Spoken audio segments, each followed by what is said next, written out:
Please can you remind me if you'll be so kind, staring out into space, asking God to hear my case, trying to think of all things past. How long will my memory last? But purple angel,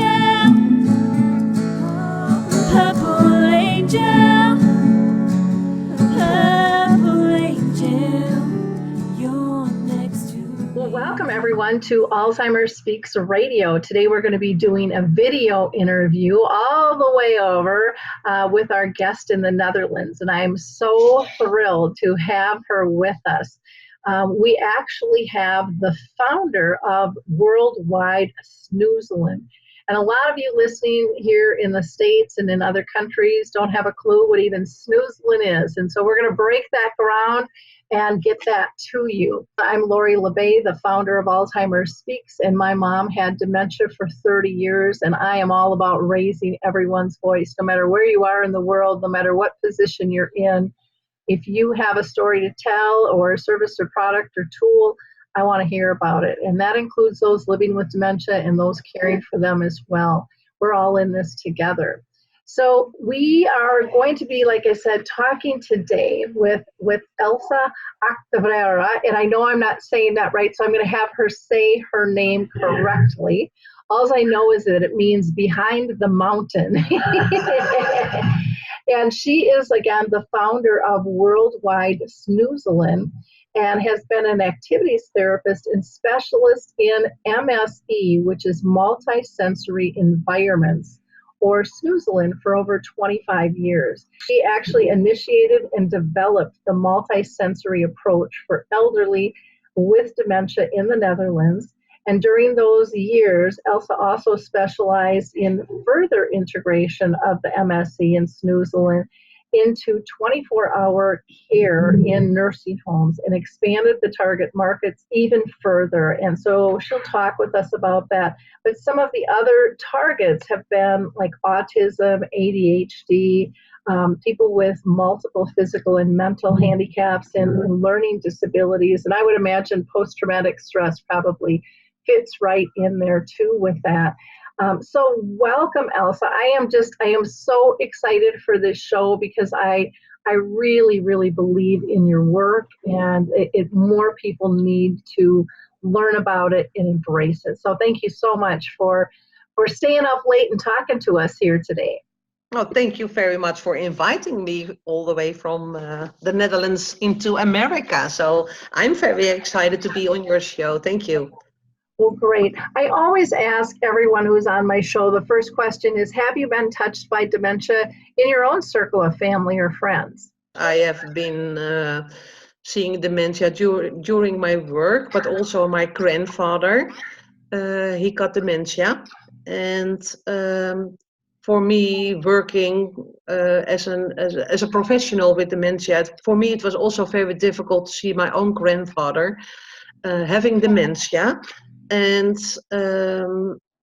I was the same as every family member, trying to get the best care for my grandfather. And I got upset and I got angry and I was frustrated because I wanted the best care for my grandfather, forgetting that he was having dementia. And trying to find his well-being. So I was not such a nice family member sometimes. Oh, I know how that is. I stood up and kind of voiced myself strongly and fiercely at times as well. Yes, and yes. I think that's part of the job, you know. Yes, yeah. Well, can you explain to our audience exactly what is Snoezelen? Yeah, of course. Snoezelen is a way of making contact through the senses, because people with dementia, they are losing possibilities within the brain. The brain is going to be broken, and the only part what is left is the senses and feelings. So that's in the inner brain. So the only thing what we can reach by people with dementia is that inner brain where we can make contact with them. So we must make contact through the senses. And how do we do that? By feeling, touch, smelling, hearing. And that is our entrance. And that is why we need an environment of Snoezelen, sense stimulation, to try to make contact with them and try to influence behavior and try to give them more moments of well-being during the day with appropriate equipment, materials, and approach. How did you get into all of this sensory stuff? Were you trained on that, or is that something that you learned during, being an activity therapist? Okay, I was 19 years old and I had my education for an activity occupational therapist. And I started to work in an organization with people with dementia. And my first place where I started to work was with people with severe dementia. So in those days, 30 years ago, I had 30 clients with severe dementia in one living living room. And I had learned to do task and demanded activities. So my first activity when I was 19 years old, I was doing flower arranging. So I put 10 residents around the table. And my goal was from 2 till 4 o'clock in the afternoon to make lovely flower arrangings that I can put on the table, and that the living room was looking lovely. And when I put 10 residents around the table, and I put the flowers and the pots and the leaves on the table, and my goal was to have those lovely arrangements at the end of the activity. But then it started. My clients with dementia, they took the flowers and they put them in their bag. They put the flowers upside down in the pot. Some clients try to eat the flowers. Some put them in their hair. Some put them in their shirts. And what I was doing was correcting them during those 2 hours of this activity. No, not in your bag. No, don't eat them. No, don't do this and don't do that. So I was correcting my clients with dementia who are in their 80s and 90s. At the end of the activity, at 3:30, I had 2 clients left on the table, and the other clients were frustrated and angry walking in the corridors because I was correcting them. I did not have any flower arrangements to put on the tables. So if I'm now correcting you constantly, oh, you don't look nice, or you don't do this, you don't want to talk to me anymore. That was what's happening with my clients. I still can do flower arranging with my clients, but it's not about task-demanded activities, but it's about experience. They can smell the flowers, and if they want to put the flowers upside down in the bowl or the vase, I can say, oh, well done. If they want to take them off and make something what they like to do, I can say, oh, that's very nice how you do that. So it's more about how they experience equipment, materials, and it's not about task demanding. It's not about correcting. It's about that we can go into their world and try to understand how they experience equipment, their environment, and how we react to each other. And that's the way how we can make contact with each other. What a great lesson you learned out of that, Yes. one activity. Yeah, but the first 2 weeks I came home crying by my parents. I was saying, oh my God, what can I do for these clients? Because I was educated, tasked, and demanded. We have to make activities, we have to do this, that, this, and this. But the world of people with dementia is completely different as my world. So I learned that I have to go into their world, and they are sometimes not able to come to my world. So that was my lesson. What a gift you learned that at such a young age, and Yeah, what you've accomplished, yes, through learning that, and embracing what it is you've learned. Now, Snoezelen can be integrated into 24-hour care homes, yes, and can it also be integrated into, let's see, my home? You know, yes. so why don't we talk about that? How does somebody integrate into a commercial based home, a community setting, and then Okay, in their own home? okay. First of all, we all snoozle. When the snoezelen started in Holland, it was for the severe people with disabilities. Then in the 90s, we said, okay, maybe, because I said maybe snoezelen can be something for people with dementia. Nowadays, we say everyone wants to snoozle. It's about well-being. Maybe before you went on the show, you took a lovely shower or you had a lovely meal. Maybe this weekend you go with your husband to the movie or you go to the sauna. This morning, when I stood in traffic, I had to go to an appointment. What I could do was getting out of my car and scream to the car in front of me, go away, I have to go to my appointment. But what I did, because I was standing in traffic, I tried to calm myself down. So I put the radio on and I said to myself, okay, let's make a phone call. I'm coming late 10 minutes. So we are all doing the whole day something with our senses and well-being. So snoozelen is not so difficult. Of course, for our clients with disabilities and dementia and ADHD and autism, we need the environment of a multisensory environment or a snoezelen room to find out what their preference is about senses and about equipment. Because if I ask you, Lori, what do you like to do in the weekends? Maybe you go to the beach or you go to the museums.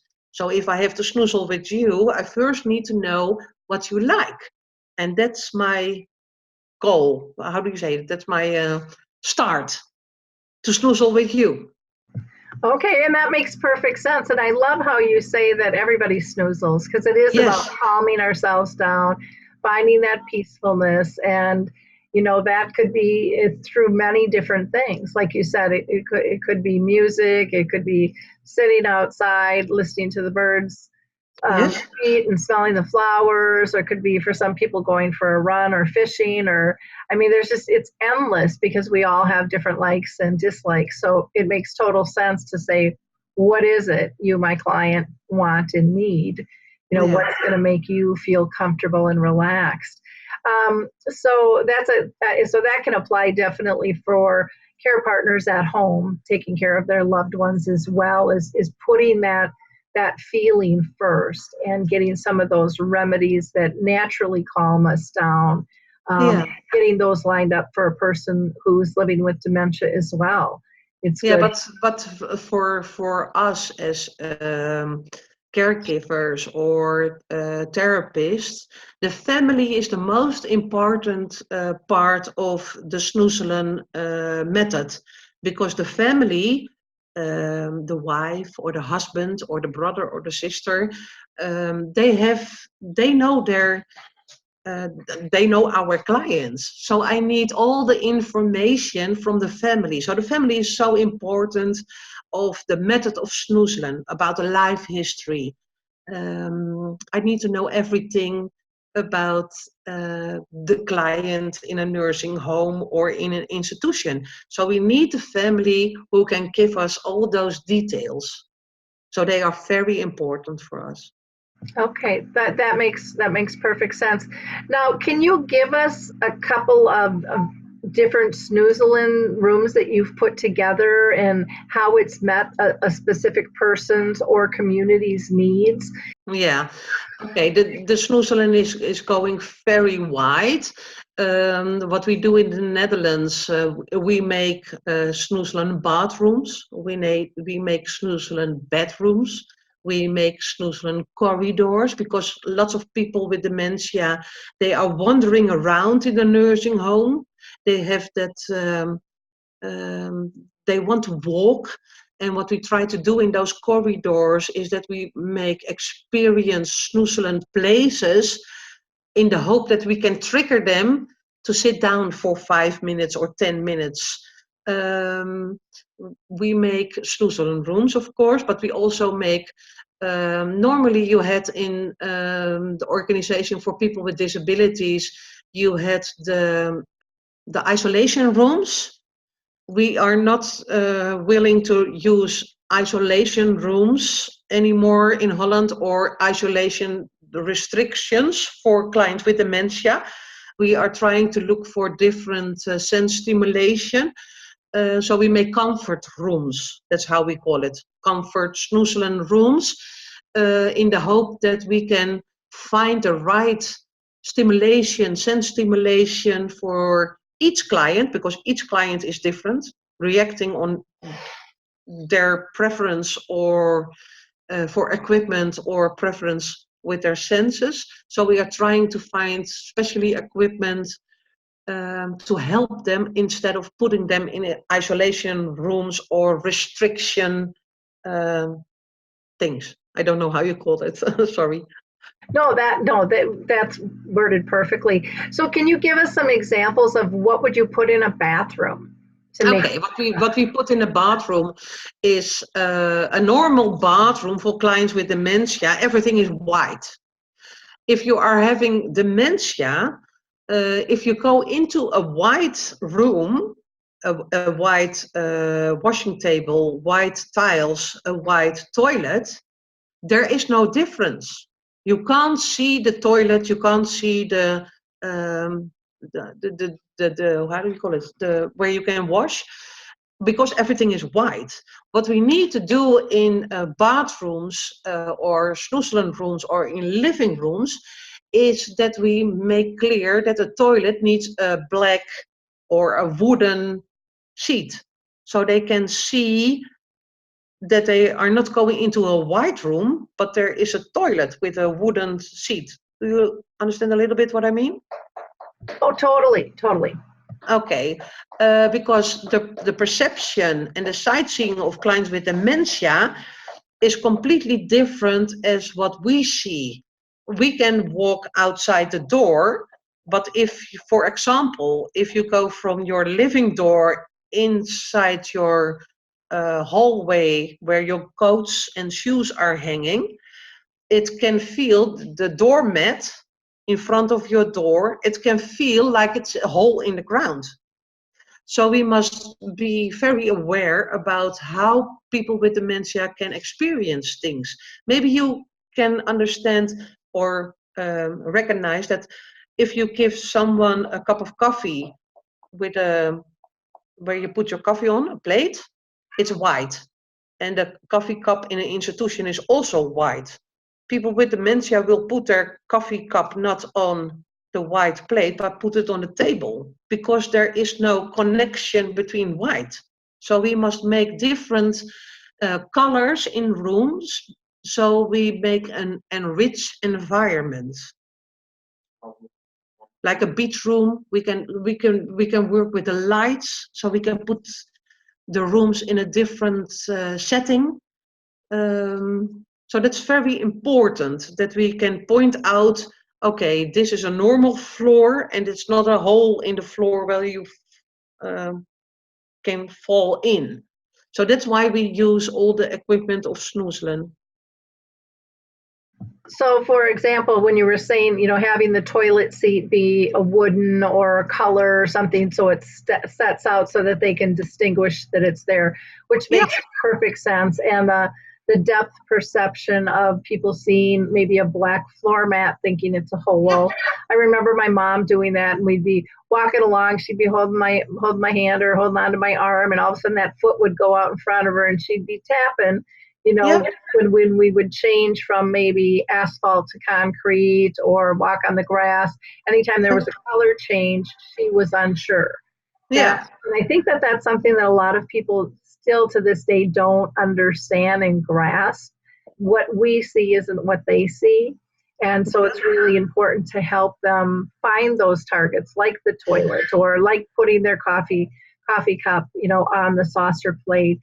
Or even having, I would imagine, in a dining room, having a standard solid color cloth over the table versus Yeah. having something with a lot of designs and things that can be confusing, so that they can have that distinct difference. Yeah, maybe I can explain it a little bit more with this example. Sometimes the women with dementia, they love the doll. Maybe you heard about the doll therapy. When I started with the doll therapy, we brought the doll inside the nursing home, and all the mothers, they love to hold the doll. For us, as caregivers and therapists, it was a doll. But for a client with dementia, it's their baby, it's a child. We had to learn that. But if you give a doll to a client with dementia, a mother who wants to take care of their child, you have to provide equipment.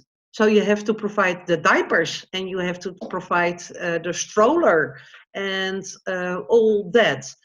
For me, it was very difficult to see a lady, 84 years old, walking behind a stroller with a doll inside, because she was a mother of 7 children. She had her whole life. So for me, that was I was said, oh no, we can't do that. But when I was standing next to her and I said, oh, are you taking a walk with your child? The mother was smiling and was saying, oh yeah, I'm going to the park, or this is my baby.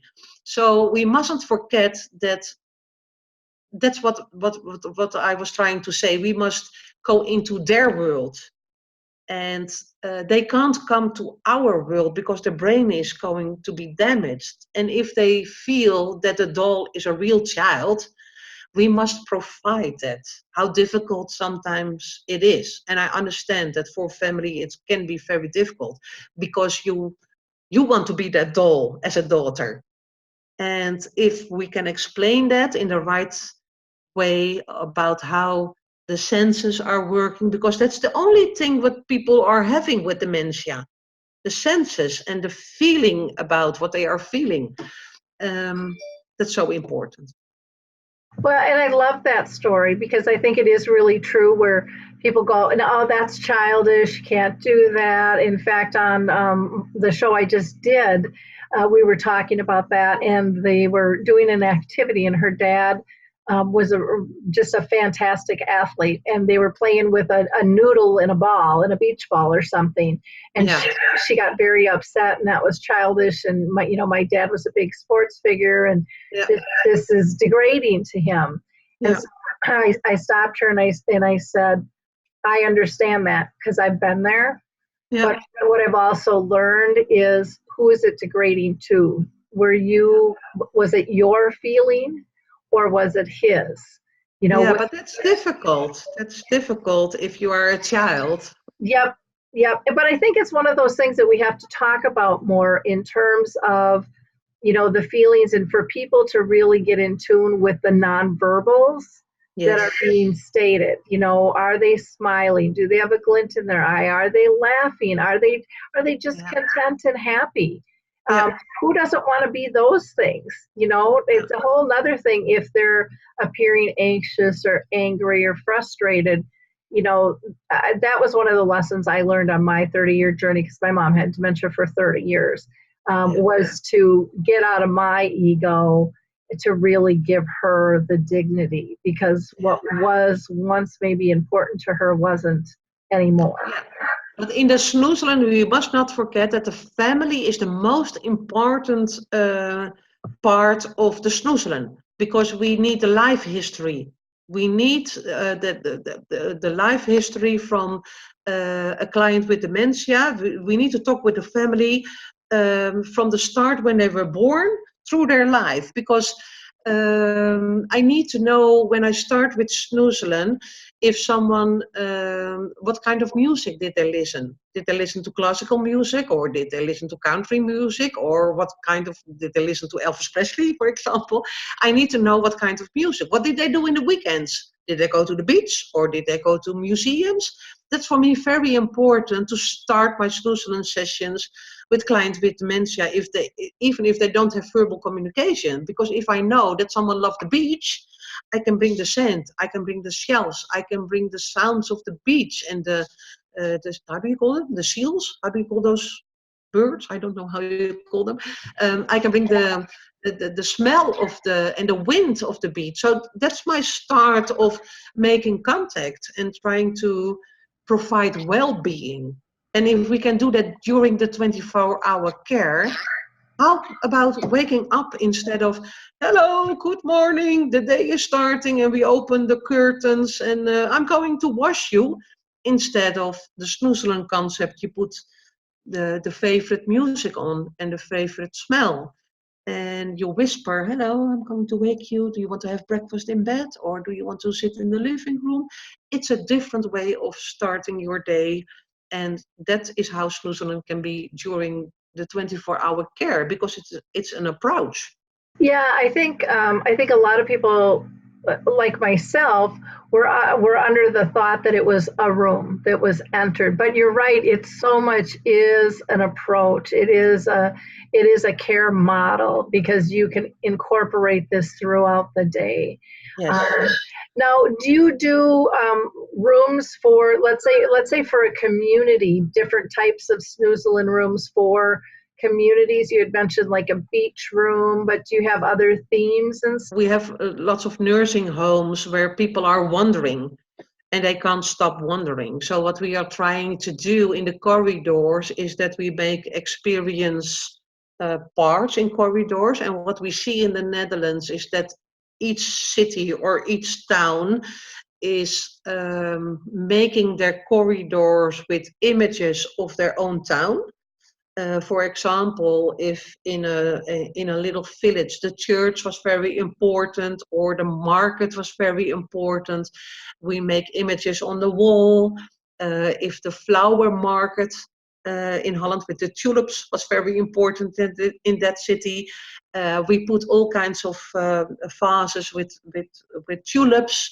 So we try to connect with their living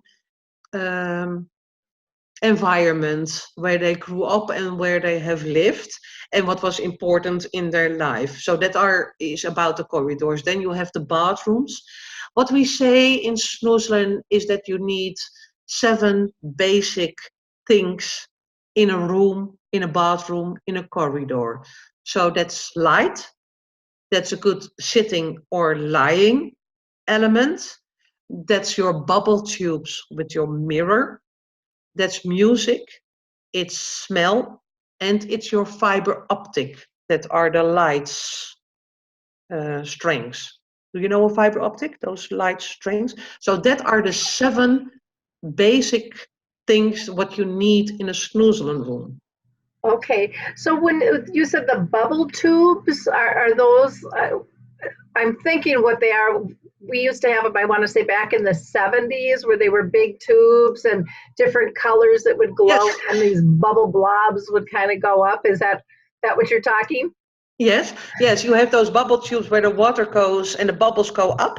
What we do, most of the time we place them in a corner, because if you place mirrors in a corner on a wall and you put one bubble tube in front of it, and you have a mirror behind and a mirror behind, like this, then you have 4 bubble tubes. I think this is Dutch cheapness. I love that idea, and I'm sure everyone loves that idea of being able to multiply what it is in terms of cost. I mean, that's very smart to be able to be Yeah, able. but the bubble tubes are, if you feel, you can look at the bubbles, they can go up or down. If you feel the bubbles, you can feel the vibration of the bubbles, but also the bubbles are, with the mirrors behind them, are giving me the ability to make not direct eye contact, how we are making direct eye contact, that can be very frustrating or threatening for clients if you make direct eye contact. So through the mirrors, we can make indirect eye contact. So we can build up the making contact with our clients through the eyes. So that's why we have the mirrors behind the bubble tubes. Oh, I love that. That's a great point. Yeah, Wonderful. because Some of clients with dementia, they don't know what's going on. So if you are having care in the morning and you don't know what's going on, so you are going to be aggressive or in resistance. So then the next morning, 2 caregivers are coming, and maybe the next day, 3 caregivers are coming. So what we are trying to do with the goals of Snoezelen is that we are trying to make the 24-hour care more well-being. It's funny because when I'm thinking of this, I'm thinking of my mom who was in the nursing home, and I remember going in to the executive director one day, and I said, I want to buy all new shower heads for the showers because Yeah. I had learned that they lose their fat pad and the pressure can actually hurt them, and I couldn't Yeah. figure out why. So I said I want to buy all shower heads for the community. And, the director said, well, why? And I said, well, because it hurts her. I said, I have tons of other ideas for your bathroom. And he's like, you're not going to believe this, but we're remodeling.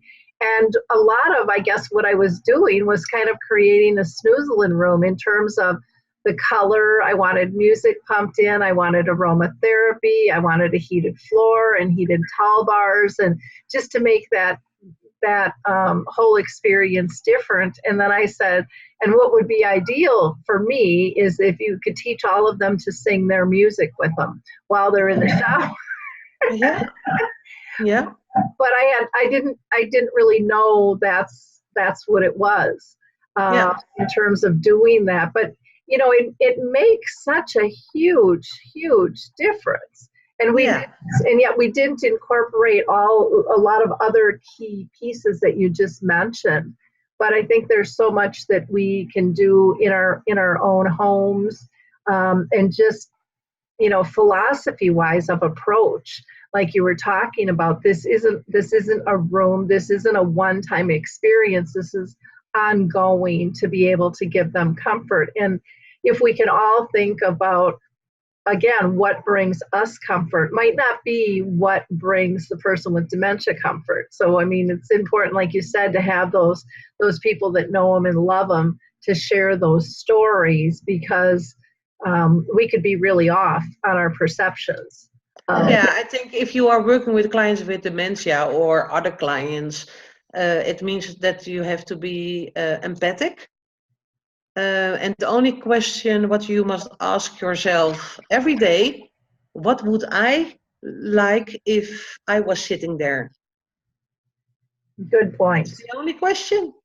Yep, very good point.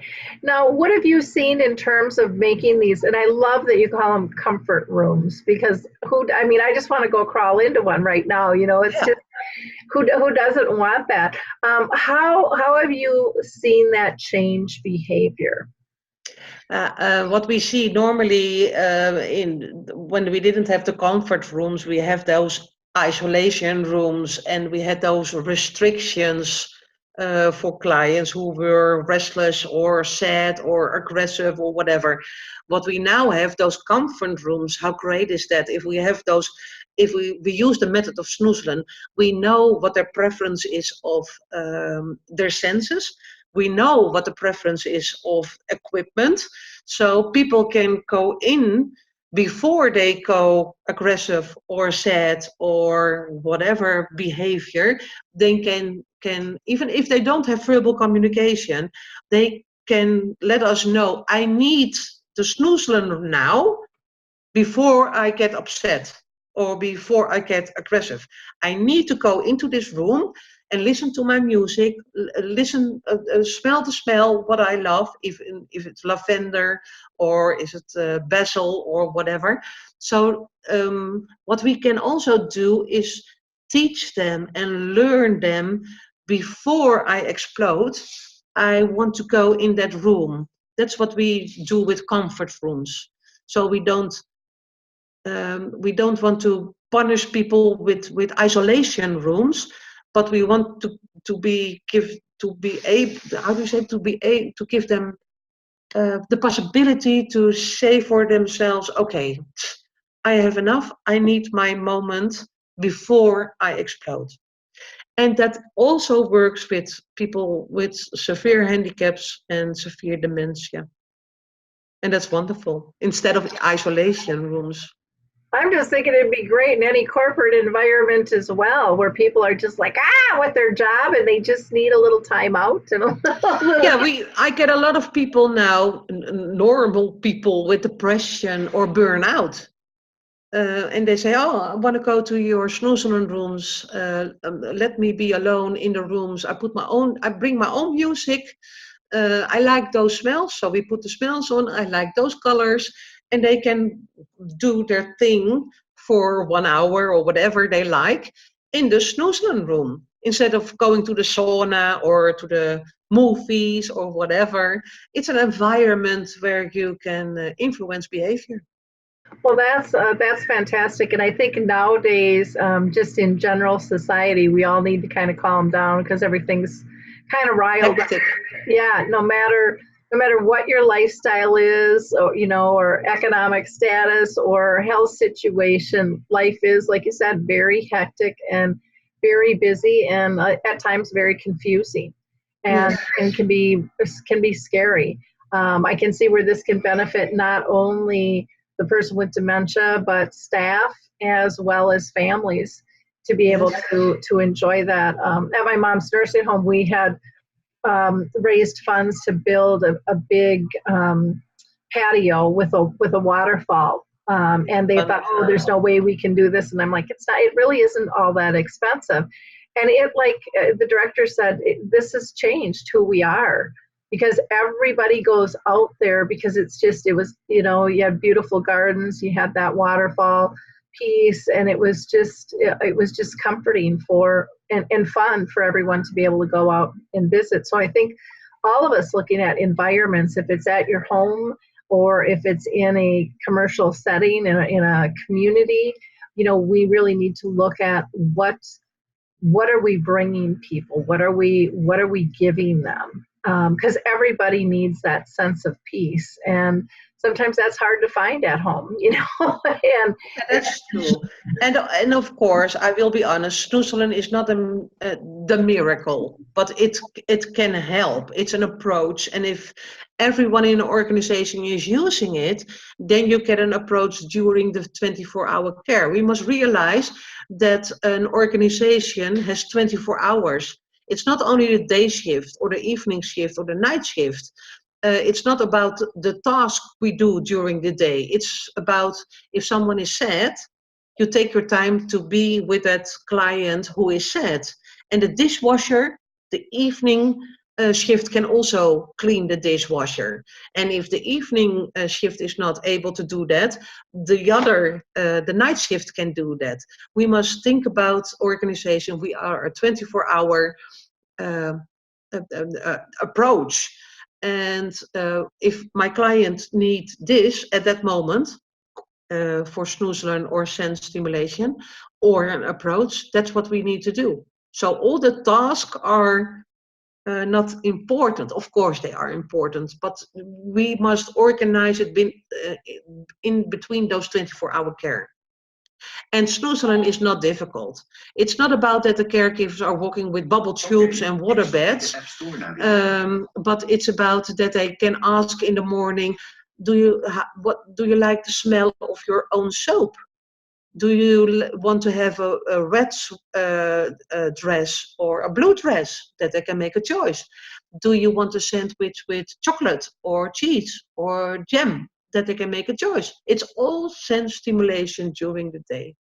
It's not difficult. I love that. But it is about slowing down and being present and asking and observing. And I Yeah, think sometimes we get, I know for myself, I created a tool called Your Memory Chip. yeah. And because I was getting too task oriented, and for me, I was like the queen of checklists. And so what I had to do was I still had to get my checklist done, but that couldn't be my primary focus. I had to focus on three simple things. Was my mom safe? Was she happy? And was she pain free? Because those were really the most critical. And then how I did my tasks varied.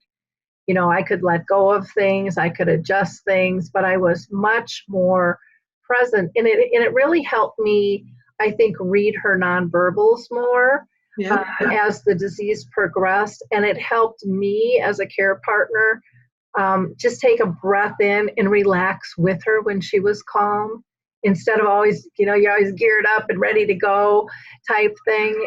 And so I think getting us all in tune about not only what is their behavior, but what is our own. Because we all come with our own stuff too, and sometimes they can be perfectly fine till we walk in the room, and then they mirror back our anxiousness or frustration or anger, and then we blame them, and they were perfectly fine. So I think all of this gets us more aware of behaviors and comfort levels. And and sorry to interrupt you, but for me now, as a Snoezelen therapist, it's easy to say, do it like this. But if you are a daughter or a son or a brother or a wife or a husband, it's very difficult to see how your beloved family is getting dementia.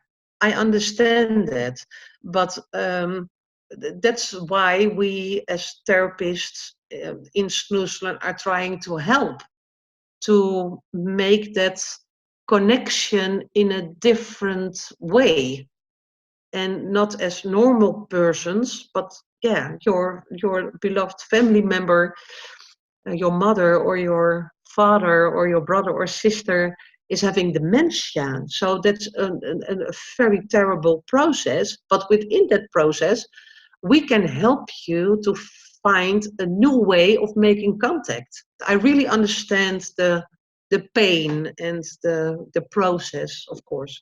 yeah, and to me, I kind of look at it, this is a societal issue. This is how we were brought up. Because, you think of most people when it comes to a small child, they are there to comfort, they are there to reassure. Yeah, of course.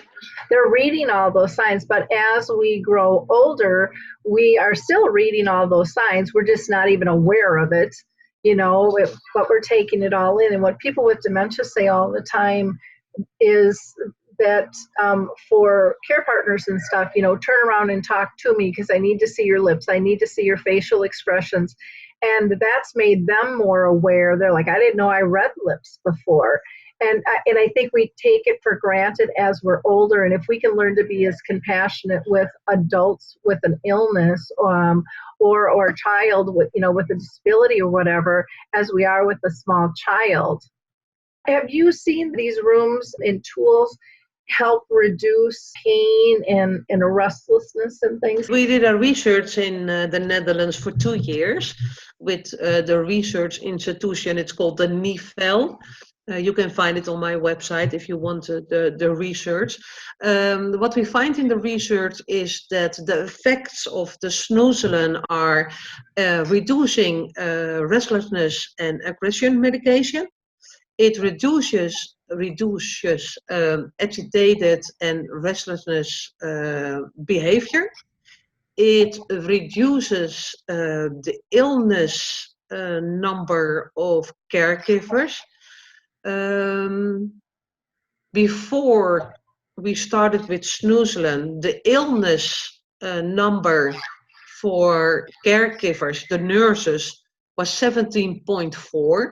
That meant for us on the department that we didn't have 4 nurses because they were ill. After 1 year integrated Snoezelen in the 24-hour care, the illness rate for nurses was 7.3. That meant that because of the Snoezelen concept, the caregivers were able to organize their own care. They were able to give better care how they wanted to give it. They were able to make care choices. So I don't, for example, when someone says in the morning, oh, I'm so tired, I don't want to come out of bed, the caregiver could make the choice, okay, not this morning, but we can do it this afternoon or maybe tonight, because we are a 24-hour organization. So that gave them more, possibilities in organizing their own care. So these are big effects, especially for medication going down. and your illness rate number is going down, and the behavior of clients became more calmer because we are providing an approach and needs that the clients needed. So that's scientifically research what we have done. Wonderful. Well, and there's a lot of people that want that information, so I'm sure they'll be going to the website worldwidesnoezelen.com and looking that up. You have so much great information on your site. It's really quite wonderful. Yeah, it's all around the world. Everyone who is doing something with Snoezelen is on Worldwide Snoezelen, and everything is free because I want everyone who needs something with Snoezelen for what kind of client group they can find it for free. Well, that's nice. That's much appreciated because it's just so important that this concept gets spread and that people understand that we can really have a big impact by just changing some minor things in not only our behavior and our actions, but in what we're surrounding people with. And when they're calm, we're calm. I mean, that's the way it goes. So it really has this huge ripple effect, and it's just it's a wonderful thing to be able to see and to be able to teach people to really look for the joy and the calmness in life, because that's really all most of us want here anyways, is to feel like we belong and that we can have some fun and be relaxed and yeah, but that's what we all want. Exactly. So you've really helped kind of decomplicate, I think, what people think this is all about, and you've kind of pulled the curtain back on the wizard to say and shown us some great insights there. Now you're also in the process of writing a book. Can you tell us about that?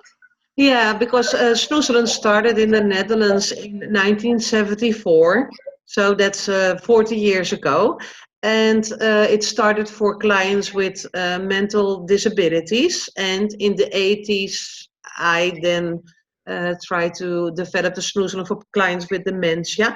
But in Holland, the concept of Snoezelen is very known. So if I'm going to work in an organization tomorrow, I say, oh, I want to do something with Snoezelen, everyone will say, oh yeah, go ahead.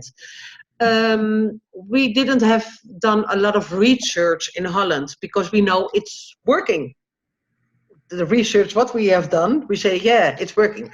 What I learned now through all the countries where I work with together, especially America and Israel and Canada, in those countries, in your countries, before you want to do something with Snoezelen in your organization, you must prove to your organization that it's working. So first you have to do research. So America, Canada, Israel, France, they are much further, Sweden, Denmark, whatever, they are much further with research about Snoezelen. For example, Linda Mesbauer from Queens, she's working with children with autism and ADHD. She has done amazing work about Snoezelen and the way of using your environment.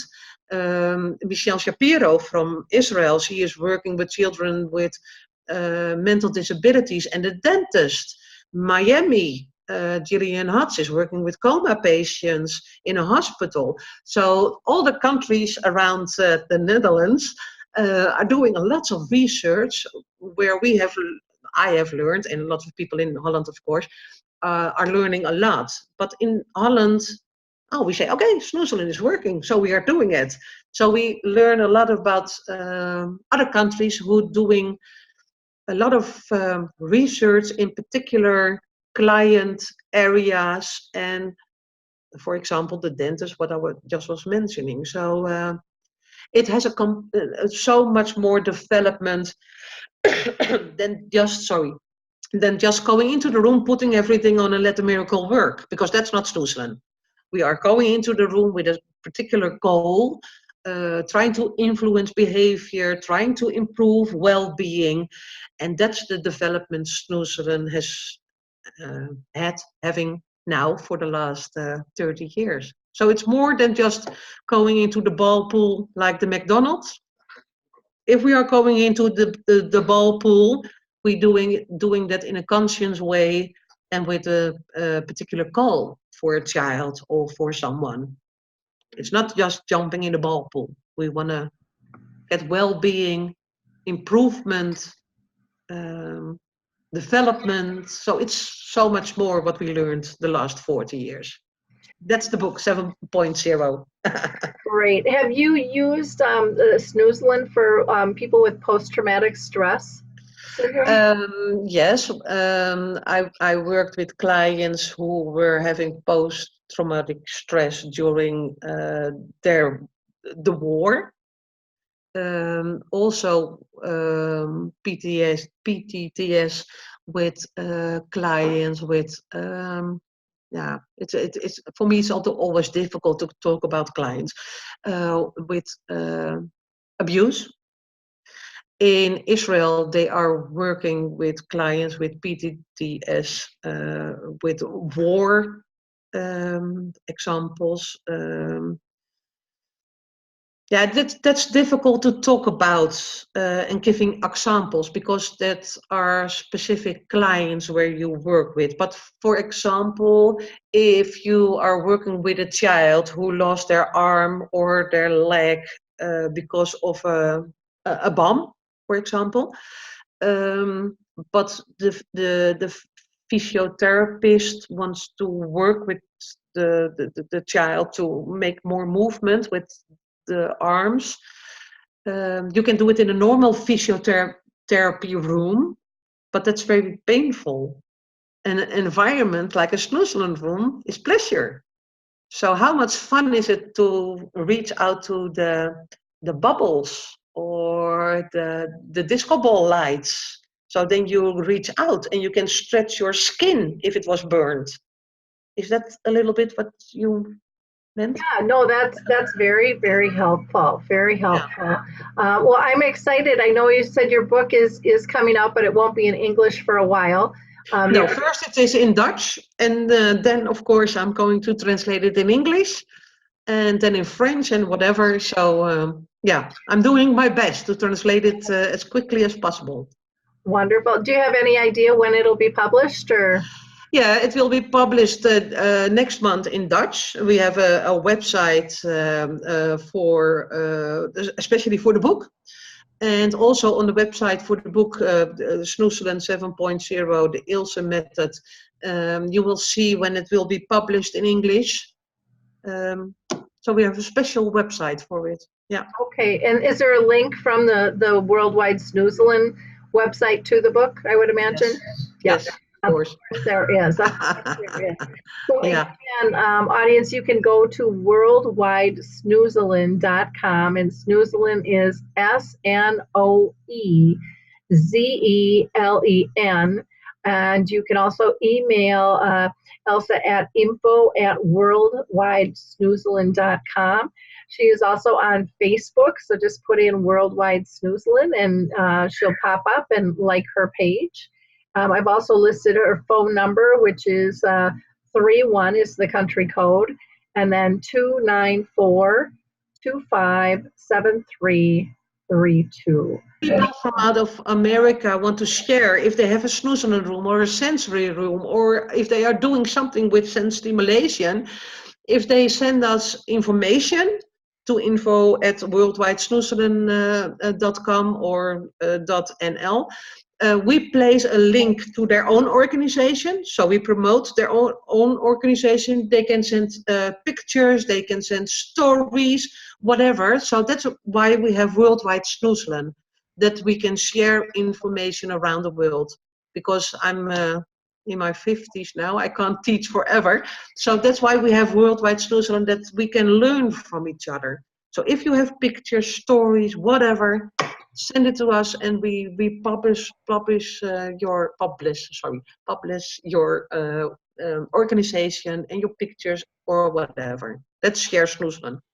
Wonderful. Well, that's fantastic, because I think sharing those ideas, it just sparks ideas for others and gives them an opportunity to go, oh, I could do that. You know, and I think that's one of the things that I love about you and your approach is that it's all about you can do this. You know, Yes. we can do this together, and It that sounds like Obama. Yes, we can. yeah, yeah. And we so badly need to feel empowered, so that we can empower our clients and loved ones living with dementia as Yeah, well. if people have questions, they always can call us or send us a message, and we try to help. Wonderful. Any last words that you want to give, or do you think we covered everything? No, yeah, I think we covered everything, and I want to thank you that you invited me to be on your show. Very grateful. And for me, my mission always is to share this concept of Snoezelen, because I really believe that this is improving well-being.